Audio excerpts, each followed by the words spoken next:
En RTBC, conversemos en paz.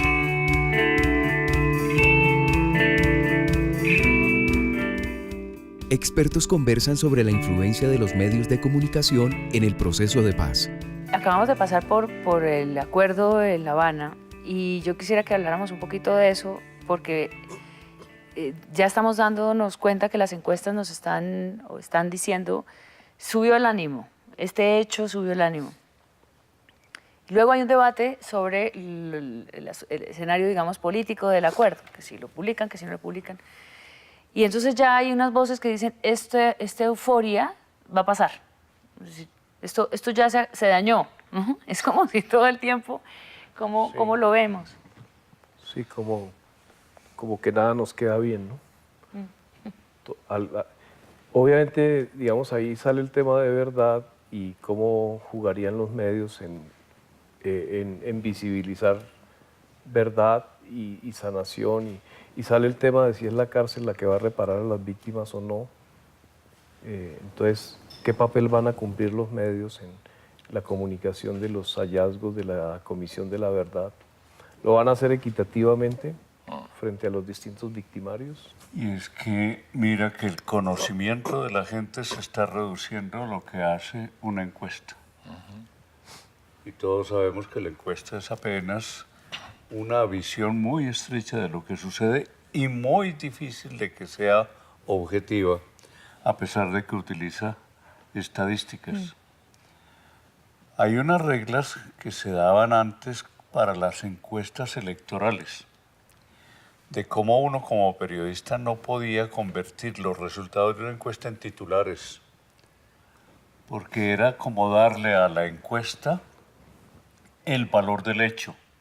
Y la encuesta es apenas una fotografía y una muy tímida fotografía de la realidad y de un instante. No mira un conjunto. Y entre todas esas reglas se hablaba acerca de la posibilidad de que la encuesta fuera utilizada como propaganda y no como información. Pues todo eso se ha olvidado y ahora cualquier encuesta tiene la posibilidad de llegar a ocupar titular de primera página como si fuera el hecho definitivo y el hecho incontestable. Allí creo que hay un problema de la propia prensa, de la responsabilidad para dar ese tipo de información. Veo que en estos días se estaba urgiendo que por lo menos se presentaran las condiciones en que fue hecha la encuesta, el público al que se interrogó y todas esas cosas. Pero eso como cosa excepcional, porque normalmente nos hemos acostumbrado a que todos los hechos los conocemos a través de las encuestas. Y el proceso de conversación de La Habana está condicionado y visto a través de la lente, y una lente muy ensuciada de las encuestas. Eso me parece que es un hecho grave. Yo totalmente de acuerdo con esto. Las encuestas son una foto fija. La vida está en movimiento. Las opiniones de la gente, las emociones de la gente están en movimiento todo el tiempo. Sin embargo, vos dijiste la palabra mágica, propaganda. Las encuestas se han convertido y se usan como elemento de propaganda desde hace rato. Hablemos de esta sociedad. Acá son titulares. Aprobación de la gestión del presidente está en tanto. Chao, realidad. Y esa realidad jala la percepción de la gente, porque la gente se deja llevar por lo que opina la mayoría. Entonces eso produce en la mayoría de la gente efectos concretos, de aprobación, de rechazo, de euforia, de optimismo o de depresión incluso. Un punto de las encuestas. La segunda, vos mencionás, sí, las encuestas publican la letra chiquitita esa de la ficha técnica.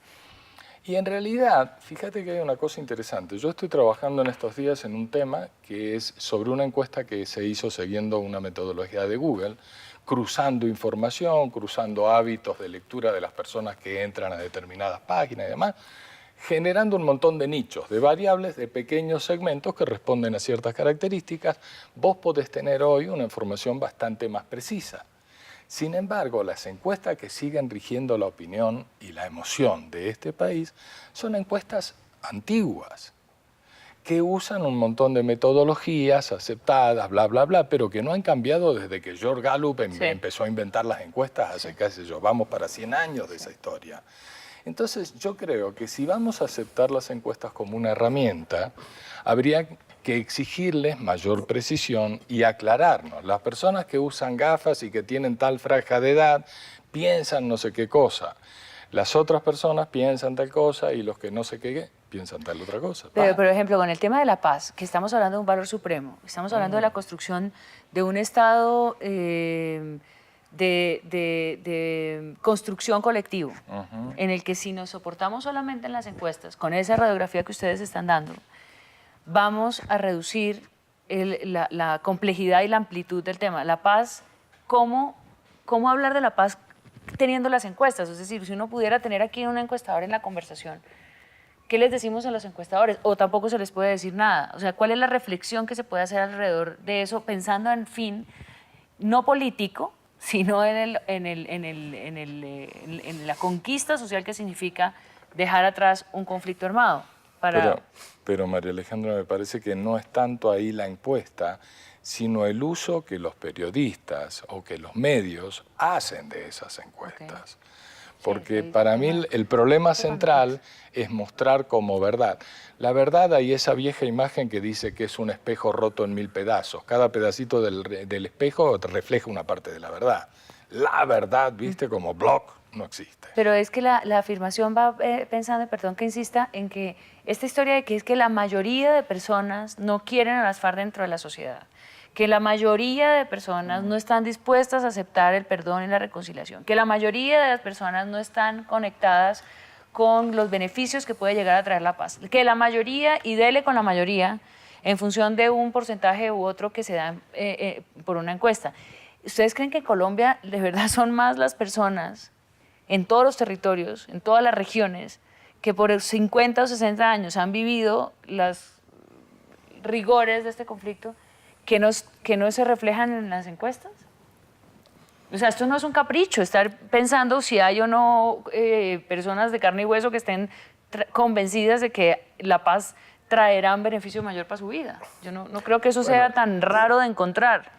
Yo creo que eso es un nivel, ¿no?, de la conversación, pero pues la conversación no debe ser solamente sobre las encuestas. Ángel pues decía, la historia no está.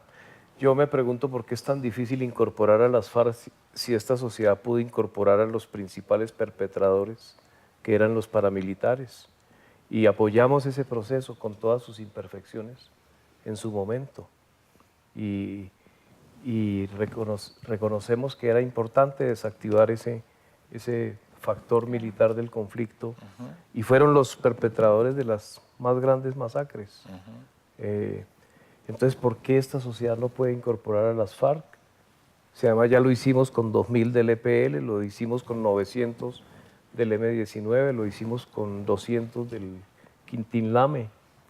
De ahí han salido líderes, de ahí han salido alcaldes como Antonio Navarro o como Rosenberg Pavón, unos que están con el uribismo, otros que están en el movimiento de defensa de los derechos humanos. Entonces, digamos, hay que instalar también esas otras conversaciones que recuperen la historia, y sobre esto, pues digamos, mi interpretación es que la sociedad sale profundamente derechizada de los 8 años del uribismo, donde el discurso presidencial y el discurso de los medios insistieron en que había un único culpable. Entonces, que hay que avanzar hacia una estructura más equitativa de distribución de la responsabilidad, y el modelo actual lo permite, y eso es sano no solamente por eso, sino porque permite ver cómo de alguna manera reformulamos la propia institucionalidad, ¿no? La hacemos más transparente, la hacemos más... Yo siempre pienso que el poder de los medios de comunicación es mucho mayor de lo que uno piensa. Tal vez porque estamos muy metidos dentro de ellos y los árboles no nos dejan ver ese bosque. Sí. Pero, mira, yo me planteo esta pregunta. ¿Cómo está actuando el periodista común y corriente que tiene que informar sobre estos hechos? El periodista común y corriente que informa sobre lo de La Habana. ¿él qué está pensando al hacerlo? Y yo siempre me encuentro un periodista que quiere responder al mandato que le dio por la mañana el jefe de redacción y que tiene que entregar la tareita hecha. Y ese periodista nunca piensa en el poder tan grande que él tiene para ir creando una cultura y una mirada de la sociedad. Y esa mirada de la sociedad se hace con pequeños detalles. Es que en todos los detalles pequeños está el diablo. Y allí está muy claro que si el periodista está insistiendo todos los días en el mismo discurso, ilustrándolo y ampliándolo cada vez, el discurso de rechazo de las FARC, porque ese es el mal, y es un discurso hecho de simplificaciones. Entonces dividen el país entre buenos y malos. Y eso da lugar a esa tontería sublime de que los malos son los menos y los buenos somos más, y por tanto los buenos podemos dominar a los malos. Toda esa cosa que es el discurso de mucha gente, pero es un discurso que ha sido recibido de los medios de comunicación. Y en los medios de comunicación de un periodista que nunca se ha tomado en serio que él es ante todo un servidor público. No es el empleado de este periódico, ni es el seguidor de este candidato o de este partido, sino que son tipos que tienen que estar al servicio de lo público. Y si eso se toma en serio, ahí tienes el enfoque que hay que darle al tema de la paz. Es un bien público. Es un bien público, claro. Es que ese discurso de lo que menciona Fabio sobre las FARC es muy interesante porque ya estamos cerca de tomar conciencia de que el discurso, por lo menos alrededor de la defensa del acuerdo, va a ser de dos. El cubrimiento del conflicto y la mirada que se ha dado de este conflicto con ese énfasis que menciona Fabio es de uno contra el otro. Pero ahora resulta que los dos construyeron un mismo camino. El documento que va a llegar a manos de los ciudadanos para la refrendación es hecho por dos, por las FARC y por el gobierno. Entonces ahí viene un escenario de, digamos, de unión, de un propósito que es que ese acuerdo sea entendido por los ciudadanos y sea apoyado por los ciudadanos. Esa mirada, esa llegada de las FARC a la escena de la comunicación, a la escena de la explicación de la razón de esos acuerdos, de esos contenidos de esos acuerdos, ¿cómo va a ser? ¿Cómo podría ser? Pues la información que el ciudadano tiene es el punto de partida, según lo pienso, para que el ciudadano tome decisiones y al tomar decisiones ejercite o fortalezca su libertad.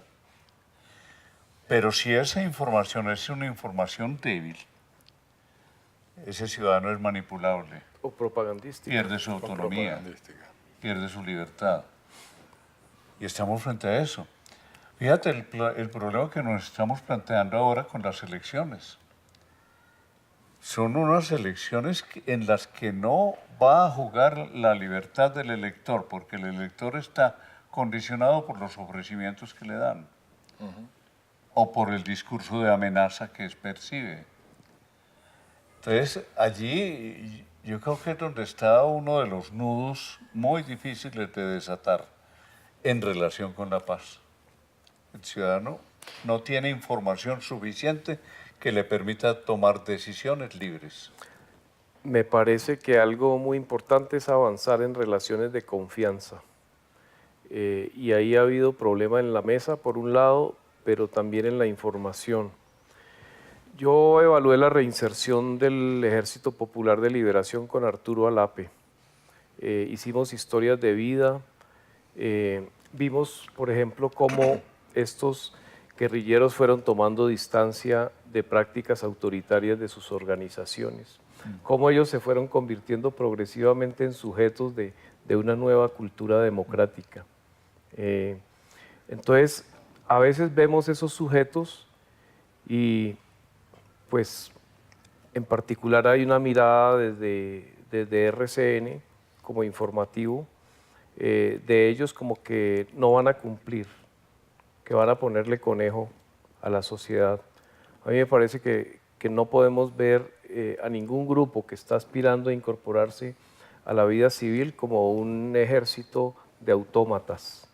Ahí hay seres humanos que se van a reencontrar con sus familias, con sus compañeros del bachillerato, que van a recomponer una vida de pareja que no han podido armar en el monte y que van a empezar a transformar muchos de sus valores políticos, de las decisiones verticales que tuvieron que tragarse porque eran parte de una estructura político-militar, como es cualquier estructura político-militar vertical.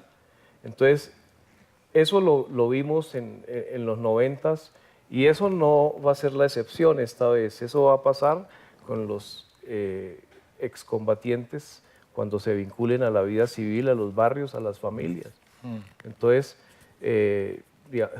mi invitación sí es a ver un proceso de seres humanos y no de autómatas que responden a una ideología como máquinas. Sí, porque ahí está la desconfianza, en ese ver autómatas, en ese ver fantasmas en plan ejército, ¿no es cierto? Ahora, en lo que vos decías hay dos cosas, dos consideraciones que yo tengo ahí. Primera, me parece que tampoco tiene que haber una lectura obsesiva sobre los acuerdos que se están haciendo. Los acuerdos son el primer día del resto de nuestra vida y lo que son es como la oportunidad de instalar una nueva experiencia. Lo cual significa un costo, que es todo el mundo se niega como a que pasen cosas muy diferentes en su vida. Es una ventanita de oportunidad que tenemos para pensar. Es una ventanita de oportunidad. Sí.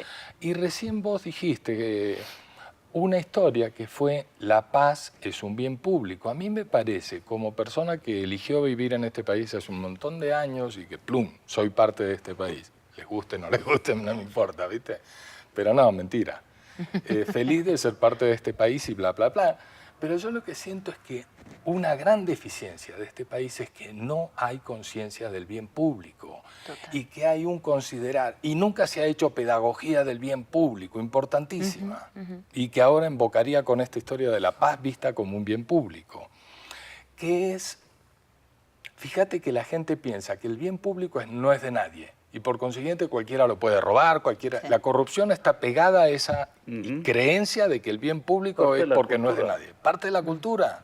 Pero ahí hay un nudo fundamental y lo puedo destruir y lo que sea. Si la gente comprendiera que lo más propio que hay es lo que es de todos, claro, cambiaría todo el enfoque de muchísimas de las cosas que se viven, ¿no? Sí, pero ¿cómo crear, digamos, ese sentido de bien público en función de la paz?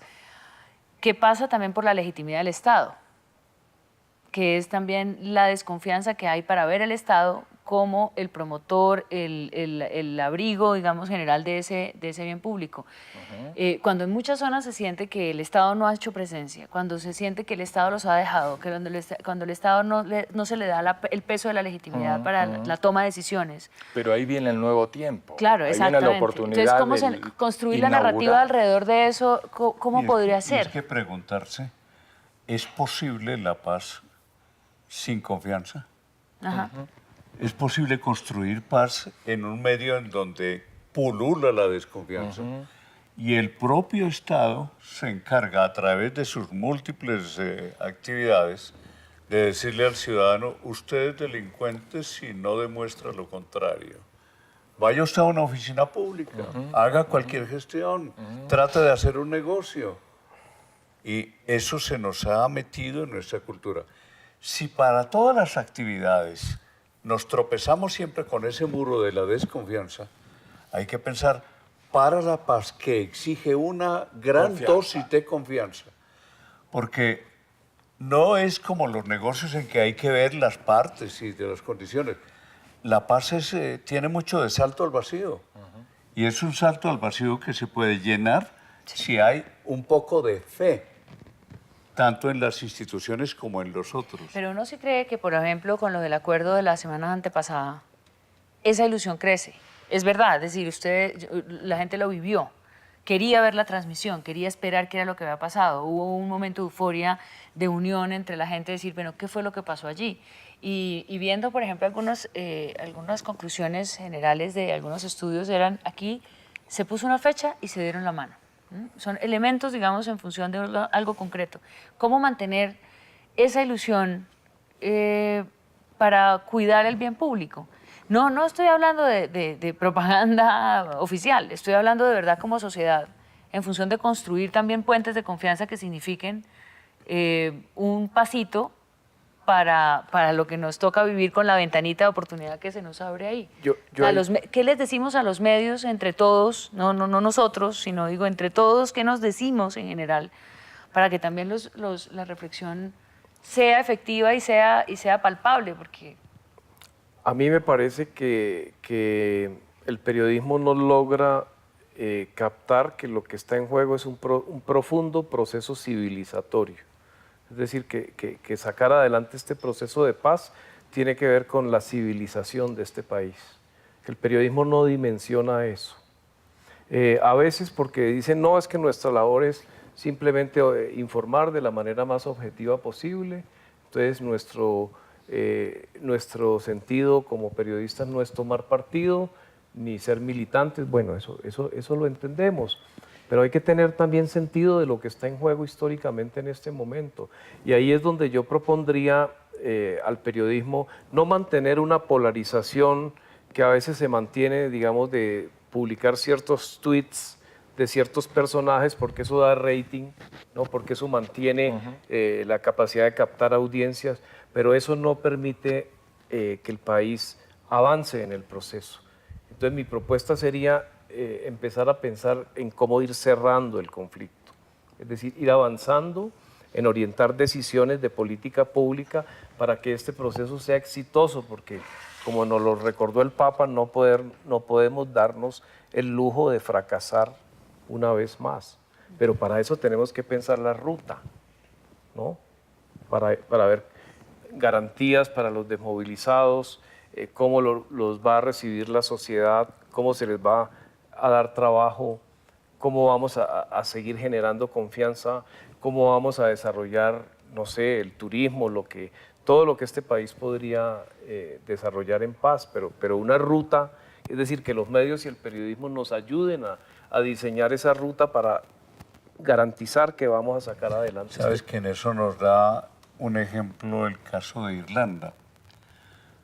Hubo una reunión que se hizo en Cartagena con gente que había estado en proceso de paz desde el punto de vista de los periódicos.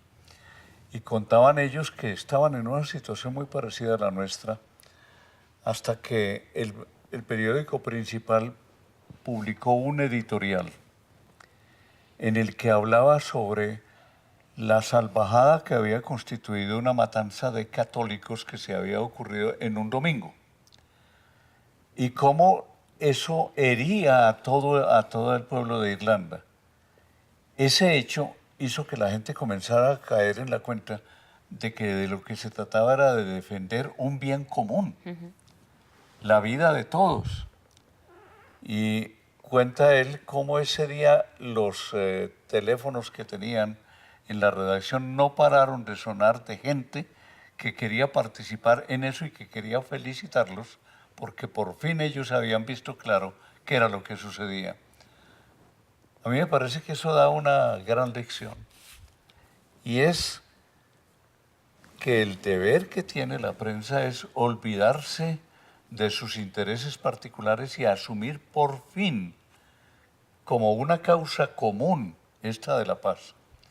Yo recuerdo que hace años, cuando la declaratoria de estado de sitio era una noticia extraordinaria, en esos días en que había conflictos, todas las radios y la televisión se ponían alrededor de un tema común.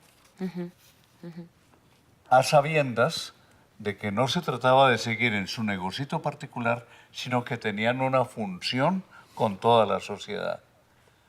El día en que nuestra prensa entienda eso y que lo entienda como un reto informativo y no como un reto publicitario.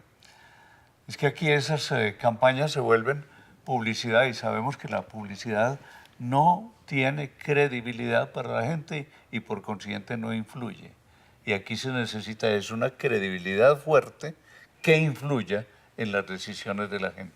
Es que uno ve que el esfuerzo o el llamado de cambio está hacia las instituciones para que se acomoden a una nueva institucionalidad de un Estado en paz. Está en el llamado de cambio a la guerrilla, que va a dejar de ser una organización político-militar para transformarse en un escenario político. Está en las víctimas, a quienes se les pide también un cambio en su sentir para aceptar el perdón. Está en la economía y en la empresa privada para ver qué están dispuestos a dar en función de la paz.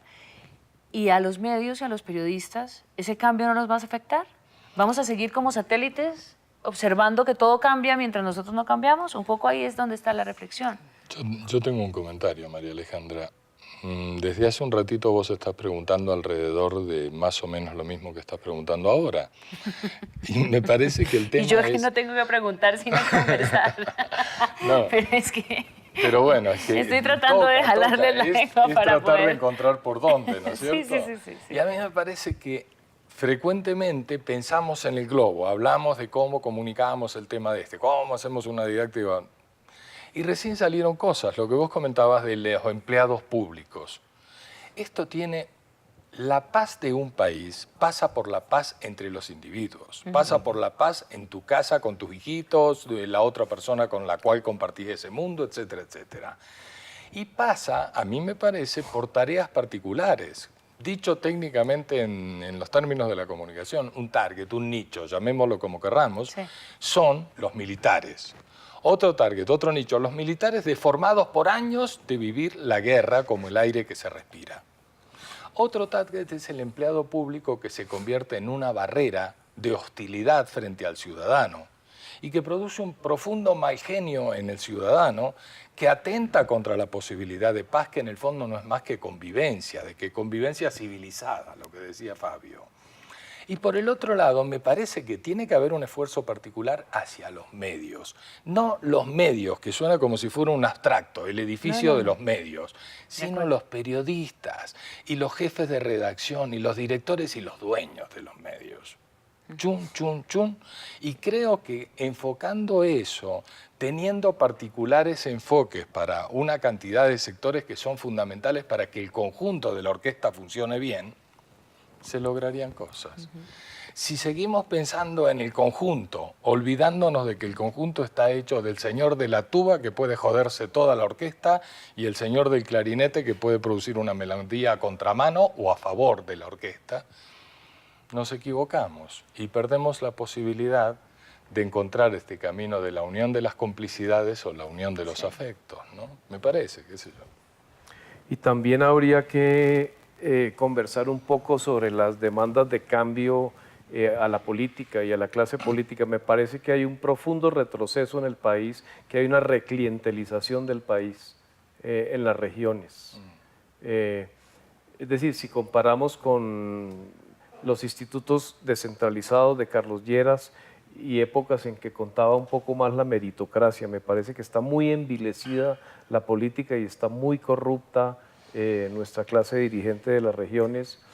Y eso, ¿cómo lo transformamos? Porque a veces pareciera que el proceso de paz tampoco tuviera que ver con las transformaciones de los grupos que históricamente han manejado las regiones. Por ejemplo, el manejo liberal de la economía me preocupa mucho, la ausencia de planes de desarrollo, lo que los brasileños llaman un proyecto nacional estatal de desarrollo. Me parece que tendríamos que ver autocríticamente cómo desperdiciamos el boom minero energético, ¿no? Es decir, deberíamos abrir una conversación nacional sobre qué país queremos, ¿no? ¿Qué queremos hacer con la agricultura? ¿Queremos un desarrollo agroindustrial? ¿Cómo lo vamos a compatibilizar con las economías campesinas? En un momento en que están saliendo los resultados del censo agrario y de la misión rural, pero mi sugerencia es que tendríamos que abrir pues, conversaciones nacionales sobre qué es lo que queremos de este posacuerdo. Es que todo ese contenido, ¿no? de transformaciones y de cambios es la ventanita de oportunidad que nos abre el momento en el que estamos, ¿no? Porque viene la contradicción de el acuerdo no nos va a traer de por sí todo eso, pero sí es un momento, como pocos, cuando hay una sociedad invitada a decir, bueno, ¿de qué vamos, cómo vamos a seguir adelante ahora que ya no tenemos que pensar 100% en esto? Porque entre otras cosas, la esencia de detener el conflicto es salvar las vidas. Entonces, a veces pareciera que la polarización no es sobre las vidas que se van a salvar. No es sobre la esencia fundamental, digamos, de detener el conflicto, sino sobre la forma en la que unos van a terminar menos parados o mejor parados en el escenario, pero para que haya algunos personajes parados o medio parados tienen que estar vivos, ¿no? Pues para empezar, es el principio básico. Pero Es que yo veo en eso cuál es la idea que tiene la gente de la paz. Y me parece ver que para ellos la paz es simplemente que se acaben los disparos. Y la idea que tiene que darse de la paz es completamente distinta de eso, mucho más amplia, mucho más ambiciosa. Y lo que tú dices, todas las reformas que son necesarias, eso hace parte de la paz. Que la paz, desde luego, se ve que tiene sus grados. Consolidarse, claro. Sí, y tiene sus distintas etapas. A veces la impaciencia de la gente es muy explicable. Preferiría suprimir todas esas etapas para que venga un Estado que no saben qué es. Lo único que saben es que no se va a matar más gente, punto. Pero la paz no es algo tan simple. No, yo lo que digo es que sería por lo menos el sentido básico para empezar a hablar de los otros temas. Exacto. Hablemos de todo sin matarnos. En RTBC, conversemos en paz.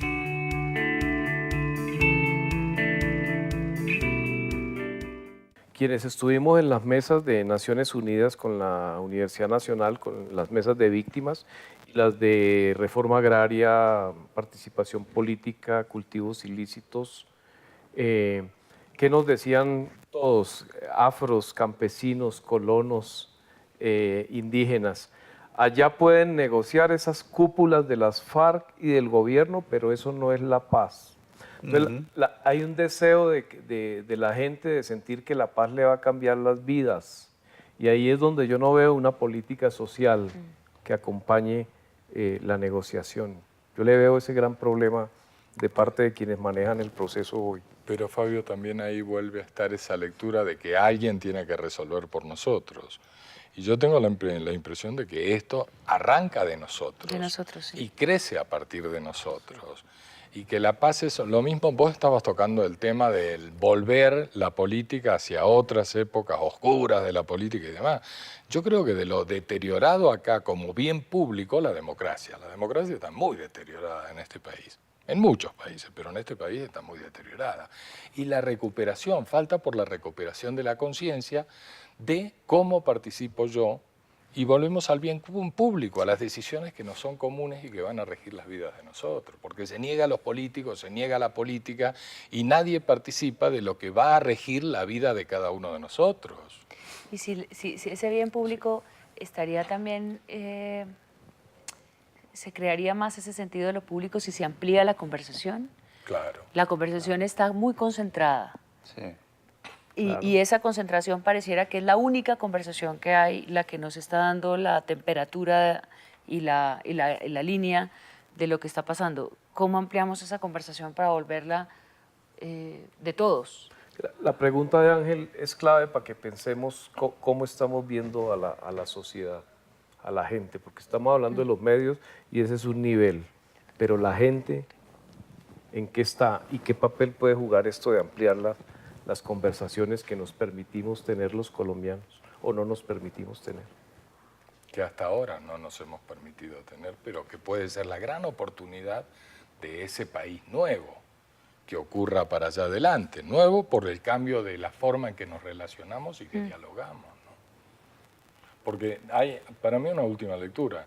La guerra, en el fondo, es diálogo a lo bestia.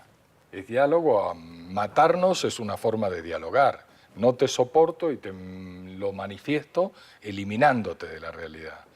pero es una forma salvaje, horrible. Se supone que si como humanidad hemos avanzado, hemos crecido porque hemos resuelto ese nivel primario. Y estamos en un nivel mucho más sutil en las relaciones entre los humanos. Entonces, en este país cultivar un poco lo que pasa con los Twitter de Uribe. Uribe parece Sí, un ser que viene de aquel pasado. De eso quería hablar, sobre esa existencia de la oposición, en este caso al conflicto, a la paz, específicamente del uribismo, porque no había existido pues, un liderazgo de oposición tan concreto para un proceso de paz en los procesos anteriores como este. Esa conversación amplia incluye la de la oposición, y la reflexión que yo muchas veces hago es que se dé, ¿no? Que se dé y que vayamos teniendo un poco de un lugar para cada cosa.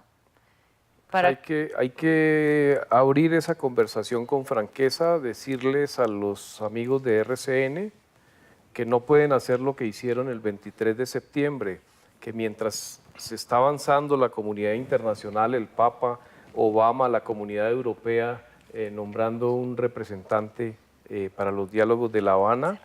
Entonces, pasar con pantalla partida mientras están hablando los delegados de Noruega y de Cuba, imágenes de hace 17 años de la toma de Mitú y de todas las acciones militares de las FARC, es decir, que no pueden seguir pensando hacia atrás y que no pueden seguir ontologizando a las FARC. Ellos han sido de esta manera y siempre van a ser así y no van a cambiar. No, necesitamos otra actitud. ¿Qué piensas de eso, Darío? Me parece que es muy fácil pasar de la información a la propaganda. Y lo que ocurrió en esa emisión fue una emisión de propaganda. Sobre todo porque tú como periodista estás en deuda permanente con toda la sociedad. Y esa deuda solo se puede cancelar con una información que le permita a la sociedad comprender lo que está sucediendo. Informaciones de esta naturaleza introducen una confusión muy grande. La gente no entiende lo que está sucediendo. Y lo que le decía hace un rato, mientras la gente no tenga una información de calidad, no puede tomar unas decisiones suficientemente libres. Para que la gente actúe en libertad, debe tener una información que, si es de calidad, es porque es una información que muestra la realidad total, no una realidad sesgada, que me parece que es lo que sucedió allí. Creo que los informativos no se hacen para adoctrinar a las personas, no se hacen para uniformar a la opinión en una sola opinión. Yo personalmente abrigo la mejor de las expectativas de que ellos se vinculen creativamente a todos estos escenarios que hemos estado sugiriendo en esta conversación, pero que ojalá reflexionen sobre lo que están haciendo, porque puede ser también una forma de suicidio. Los colombianos tampoco somos tan bestias para pensar pues que para tragar entero toda esta manipulación. Es que este no es tiempo de poner bombas, y mucho menos bombas informativas. ¿El futuro cómo está en los medios? ¿Cómo se puede ayudar a ese imaginario de futuro? Porque hay ejercicios de prospectiva, de futurología, digamos, de escenarios futuros que le permiten muchas veces a la sociedad salir del atolladero del presente para poder transformarse en metas por cumplir, digamos. ¿Los medios ustedes los ven haciendo algún ejercicio de prospectiva posible?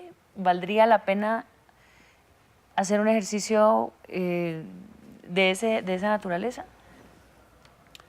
Yo pienso que en este momento lo que se impone es que la gente aprenda a pensar en términos de futuro. Todo lo que sea ese espejo retrovisor no aclara nada ni aporta. Los medios como tales siguen muy aprisionados en el presente y no han adquirido la costumbre de mirar que el presente es un futuro que comienza. Y al país hay que enseñarle eso, que el futuro está comenzando y tiene unos términos muy claros. Ahora, nuestro futuro puede ser un futuro terrible, si es el futuro de la venganza. Ajá, eso es importante. O es un futuro muy distinto si es el futuro de la paz y de entender que la paz es un quehacer de todos y que cualquiera que se opone a ese quehacer de todos, pues por lo menos desconcierta, pero en el fondo se está manifestando como un enemigo del bienestar común. Yo creo que los medios, en muchas instancias, los medios y nosotros mismos, cuando decimos los medios, Sí. tendemos a pensar que esto sigue siendo como hace 30 o 40 años atrás. Los medios hoy se han ampliado mucho, las audiencias se han fragmentado muchísimo y hay medios nuevos que tienen una relación mucho más potente con la gente o un potencial de relación mucho más fuerte con la gente que los medios tradicionales. Si uno se acuerda cuando acá habían 2 canales, básicamente, ¿no es cierto?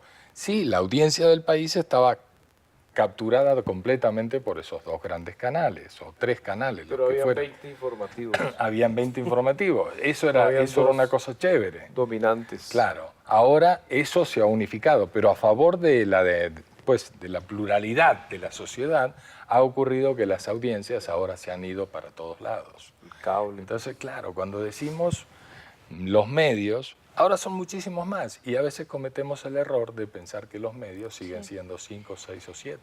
Pero digamos que ahí el país más real, en el sentido en que no están con este ruido con el que vamos a convivir el resto de nuestra existencia, que son las redes sociales, la existencia de este diálogo incesante, ¿no? de esta participación permanente en una red en donde se toman muchas cosas como ciertas y se juega a esa interlocución generalizada. Los ciudadanos, por ejemplo, de las zonas que más han vivido el conflicto, no creo que vivan sus realidades y estén pensando su futuro a través del Twitter, o ni siquiera del Facebook, ni siquiera del tema, ¿no? No te sé. equivoques. No sé, digamos, porque me preocupa a veces que estamos, y esto es una preocupación, digamos, para el ejercicio de toda esta mirada de sensibilización, de información. ¿Qué tanto estamos preocupados por la conversación que se está teniendo en estos medios y qué tanto estamos atendiendo a las conversaciones reales como esta en cafés, parques, colegios, universidades, familias? Es que las conversaciones estas, como esta que tenemos acá, interactúan con las conversaciones en Facebook, en, no sé, Claro, un montón de claro. otras cosas. Y el otro día estuve en el Huila, un recorrido por un montón del Huila el domingo pasado, y yo me pillaba que la presencia, te lo pillas en la India, te lo pillas en todos lados, la presencia de la pequeña pantalla es protagónica Sí, los total. teléfonos total. Y no quiere decir que porque estés en, no sé, en cualquier lugar del territorio nacional donde ha habido conflicto por los 60 últimos años y demás historieta, ese territorio se comporte con una relación diferente a la que se comporta el territorio de las ciudades, el territorio urbano de las grandes ciudades, ¿no es cierto? Todo está más o menos en la misma dirección. Y la gente cuando interactúa contándose, no sé, el último chiste que dijo alguien, el del país real no es más el de las reinas de belleza o cualquier estupidez que se diga, sí. ¿viste? Y eso interactúa con los diálogos y estimula los diálogos. Claro. Y a veces los bloquea en una sola dirección, que es el gran peligro cuando alguien lidera lecturas de la sociedad. Caso Uribe, que lidera un gran pedacito de esta sociedad, pero tampoco el enorme pedacito. Pero ojo, a veces también uno se equivoca en eso, ¿no? No es tan ese señor, ¿no? Sí, quizá lo que, sí, apuntando a que los grandes medios cuando te dicen en regiones, no, pues es que nosotros no escuchamos tal emisora para poder formarnos la opinión sobre tal cosa, porque nosotros lo que pasa es que salimos a la esquina y nos encontramos con esa realidad ahí, ¿no? No se trata un poco como de esa cosa urbana bogotana, además, no urbana de todas las ciudades, sino urbana muy bogotana, que pareciera que va organizando como una, en orden de estatura, determinados temas por importancia. Bueno, pues esto es... Pero ya que pones ese tema, el asunto de los medios y las regiones. a este proceso le hace falta país, le hace falta región, le hace falta sociedad. Entonces, ¿cómo hacer para escuchar este país tan variado en su geografía, en su gente, en sus culturas regionales, en la especificidad cómo se vive el conflicto en cada parte? Entonces, yo creo que allí debería haber una mucha mayor atención de los medios nacionales hacia lo que pasa y cómo se va a definir la paz, la reconciliación en los distintos territorios. Porque ahí nos trasladas a otro mal, y es la corrupción en las regiones, Uy, que es lo que se ha estado viendo ahora con todos los candidatos. Entonces, ¿cómo hacer para que allí haya una palabra orientadora? Porque tú examinas la situación de los medios de comunicación en la región y son medios de comunicación que no tienen libertad, porque han sido todos de alguna manera comprados o dominados por capitales insanos y por personas corruptas. Total que lo que acabamos viendo es un conflicto y un problema casi insoluble que trata de quitarle a uno toda esperanza. Y no sería bien que este programa terminara con ese panorama desesperanzado. no se los voy a dejar terminar No, en no, ese no, para punto. nada. No, porque además hay otro tema importante que es esta semana hubo un debate de estos sobre una afirmación de las FARC sobre la democratización de los medios. Sí. Y es la llegada que mencionábamos antes, no solamente a la explicación de los acuerdos por parte, digamos, de ese autor de ellos, sino a la existencia del relato que vayan a construir en su postura política. Ya lo vivimos, tú mencionabas a MPM, que fue el medio que tuvo el M-19 también después de los procesos de paz, en fin. ¿Cómo nos imaginaremos eso? Es decir, a la construcción de todo este nuevo, de nuestras nuevas voces, este caos de voces que tenemos que acostumbrarnos a dar. Yo pienso con respecto a lo regional, me parece que cuando se hace esta lectura de todos los temas que estamos hablando acá, a veces cometemos el error de pensarlos muy centralistamente y por eso pensamos en los grandes medios y bla, bla, bla. Y creo que todo este trabajo que hay en danza o que hay para el futuro inmediato tiene que hacerse desde lo regional hacia el centro, desde lo regional hacia las regiones, y tiene que tramarse un tejido que no se ha tramado en este país. Pero bueno, y entonces ese concepto que se discutió, yo escuché a muchos colegas manifestando sus preocupaciones por esa afirmación de las FARC cuando hablan de la democratización de los medios, descalificando de entrada pues la propuesta. Es absurdo. Vengo 3 días de estar en Medellín en el Congreso de FELAFAX y el martes discutimos toda la tarde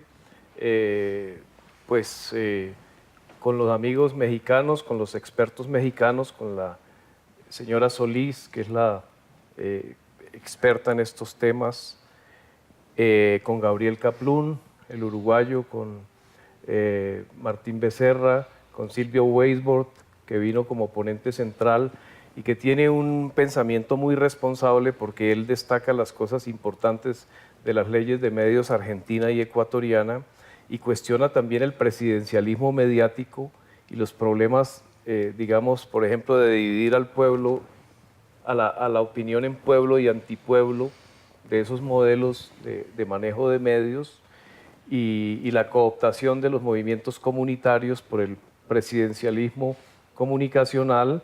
Pero ese debate no se da en Colombia, entonces cuando las FARC lo plantean legítimamente, entonces eso muestra también la estrechez del propio sistema de medios, porque ahí estábamos de todos los países, de Brasil, de México, contando cómo se ha dado este debate que tiene que ver con el acceso a voces, que tiene que ver con que, por ejemplo, las cosas positivas que cuentan los canales comunitarios no están conectando con el medio masivo.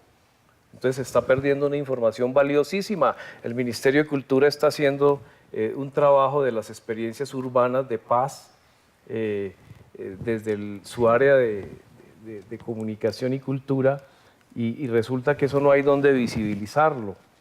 Ese es el escenario también de por lo menos sugerir estas conversaciones en los medios de la televisión pública, cuando el Estado también tiene ese deber de acompañar a los ciudadanos, pues por lo menos en reflexiones y conversaciones tranquilas, en las que no estamos defendiendo posturas ni tratando de ponernos en un lado contrario político, ideológico, qué sé yo, para poder hacer un debate interesante. Yo Pues, creo que todos estamos pensando en lo mismo. ¿Por qué razón? Ha sido imposible que haya un tercer canal. Y cuando nos hablan de democratización de los medios, inmediatamente se le viene a uno eso a la cabeza. No puede haber democratización de los medios mientras hay el predominio de dos canales que se las arreglan para impedir por los siglos de los siglos que haya un tercer canal. bueno, pues me parece un buen punto para tomar agua, para conversar. Hemos terminado, queridos.